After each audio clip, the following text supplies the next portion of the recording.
Once again, joining me in studio is the lovely Josh Ryan. Always like being called lovely. No, it's because you are lovely. Oh, thanks. And another team, I guess, that's feeling lovely and feeling loved is of course, the Team Canada World Junior Championship team. Of course, taking the gold medal in this past weekend against Russia. And Josh, just sort of break down for me, I guess, how all the events unfolded throughout this entire tournament. There was no shortage of drama by any means. Oh, certainly. It started with the opening of the tournament. I mean, their first game against the Americans, they're down 2-0, and I remember talking to my uncle, whose place I was watching the game at, going, this team looks a little bit like a dud this year. There's just no energy. There's no zip in the way they were skating. They were just completely outclassed in the first period of that tournament. They go on to win that game 6-4. It's a very dramatic back-and-forth affair. Obviously, it had a really bad follow-up against Russia, but maybe that was a blessing in disguise because it obviously motivated them to come back a lot more determined in the final. They were basically lights out the rest of the way till that tournament game. And of course, the tournament game was something else. Down 3-1, coming from behind to win 4-3.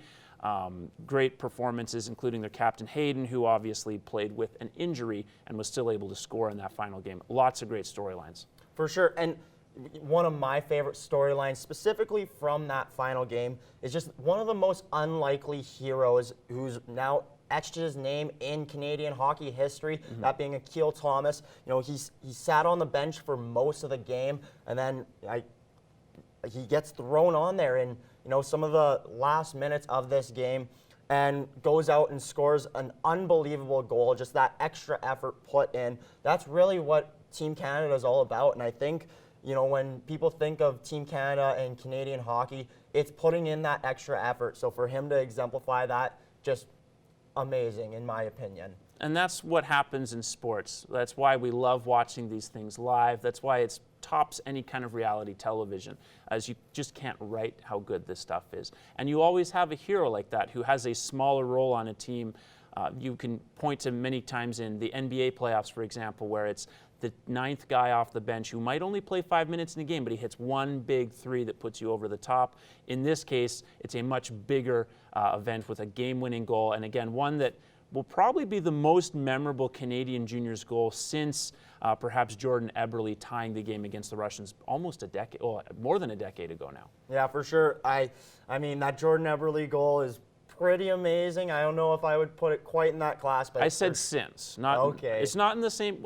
You could say it's not in the same class, but it did also win them a gold medal versus tying the semifinal. Putting it to that point, though, I'll certainly still side with Eberle. As much as I enjoyed that, there's still plenty of NHL hockey to talk about. The All-Star rosters announced, and I have some nits to pick, but you may as well start. Yeah, we're just going to kick it off and talking about the last man in vote, where the fans can vote on, like I said, the last man in, who gets that last spot at the All-Star game. And a couple key players for me, one being Cale Makar, who's not in the All-Star game. Obviously, one player per team sort of gets invited in. So, Nathan McKinnon was for Colorado, but I think Cale Makar definitely deserves to be there, second in rookie scoring and as a defenseman. And then second is Mika Zibanejad for the New York Rangers. He's 13th in points per game, which I know that surprised a lot of people, including myself. So I think he's one guy that also could be in there. And my issue is not even with the players picked, it's simply with the fact that there has to be a player per team. I know they want to represent each fan base, but the All-Star game is meant to be for the best players in the league. And I think it's criminal when you have multiple players on a team that deserve to be there that don't get to be there. You want the fans to have a great experience, and specifically the fans that go and watch that and watch it on TV. And as much as you would love to see a guy representing your team, I think most fans, even the ones from a team like Columbus or such, who some years have clearly not had an all-star style player, they'd rather see the best players in the world all together at once. Well, some fans who got to see some of the best players in their own sport were for the NFL playoffs this past weekend. Now we'll throw it to our Abby St. John with the last minute of play. Thanks, guys. So the NFL playoffs kicked off this weekend with an exciting wild card round. For the first time in a decade, the Patriots missed out on a first-round bye when they lost their last regular season game to the Dolphins. On Saturday, they face the Tennessee Titans at home, and with the force of Titans running back Derrick Henry, the Titans dethroned Tom Brady and the Patriots dynasty 20-13. Trailing 16-0 in the third quarter, the Texans scored 19 straight points. The Bills tied it up, sending the game into overtime. In overtime, the Texans kicked their way to the next round of the playoffs, winning 22-19.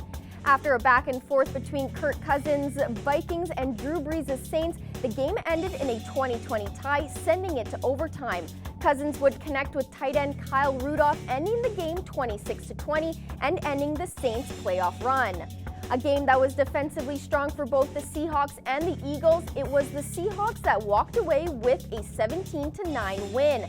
Seahawks rookie wide receiver DK Metcalf proved his talents with 6 receptions, over 100 yards, and his first NFL postseason touchdown. For next week's matchups, I'm going to take the Vikings, the Ravens, the Chiefs, and the Seahawks for your last minute of the play.